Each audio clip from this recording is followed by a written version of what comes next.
Big boss Kannada season 12ರಲ್ಲಿ ನಿಜವಾದ entertainer ಅಂದ್ರೆ ಅದು ಗಿಲ್ಲಿ ನಟನೆ ಎಂಬ ಅಭಿಪ್ರಾಯ ಮನೆ ಮಾಡಿದೆ.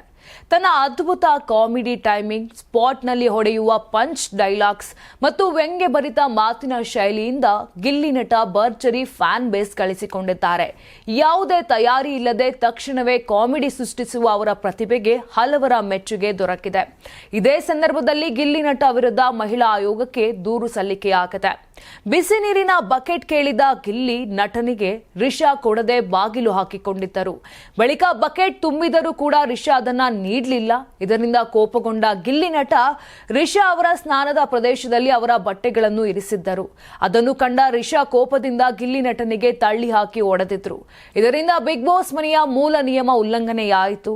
ಇದೆಲ್ಲದ ನಂತರ ಗಿಲ್ಲಿ ನಟ ವಿರುದ್ಧ ರಾಜ್ಯ ಮಹಿಳಾ ಆಯೋಗಕ್ಕೆ ದೂರು ಸಲ್ಲಿಕೆಯಾಯಿತು. ದೂರಿನಲ್ಲಿ ರಿಷಾ ಗೌಡ ಅವರ ಬಟ್ಟೆಗಳನ್ನು ಮುಟ್ಟಿದ್ದು ಮಹಿಳೆಯರಿಗಿರುವ ಗೌರವಕ್ಕೆ ಧಕ್ಕೆ ತಂದಿದೆ ಎಂದು ಆರೋಪಿಸಲಾಗಿದೆ.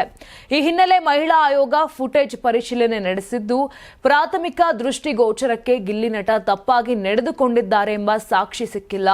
ಆದ್ದರಿಂದ ದೂರನ್ನು ಲೀಗಲ್ ಟೀಮ್ಗೆ ಕಳುಹಿಸಲಾಗಿದೆ. ರಿಷಾ ಅವರ ಬಟ್ಟೆಗಳನ್ನು ಮುಟ್ಟಿದ ಕಾರಣಕ್ಕೆ ಗಿಲ್ಲಿ ನಟಗೆ ಕಿಚ್ಚ ಸುದೀಪ್ ಕ್ಲಾಸ್ ತೆಗೆದುಕೊಂಡಿದ್ರು.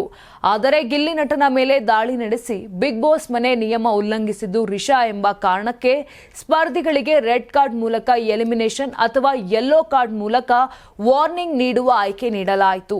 ಗಿಲ್ಲಿ ನಟ ಸೇರಿದಂತೆ ಎಲ್ಲರೂ ಅಂದ್ರೆ ಮಾಳು ಒಬ್ಬರನ್ನ ಹೊರತುಪಡಿಸಿ ರಿಷಾಗೆ ಯೆಲ್ಲೋ ಕಾರ್ಡ್ ನೀಡಿದ್ರು. ವಾರ್ನಿಂಗ್ ಮೇರೆಗೆ ರಿಷಾ ಮುಂದುವರೆದು ಮನೆಯಲ್ಲೇ ಉಳ್ಕೊಂಡ್ರು.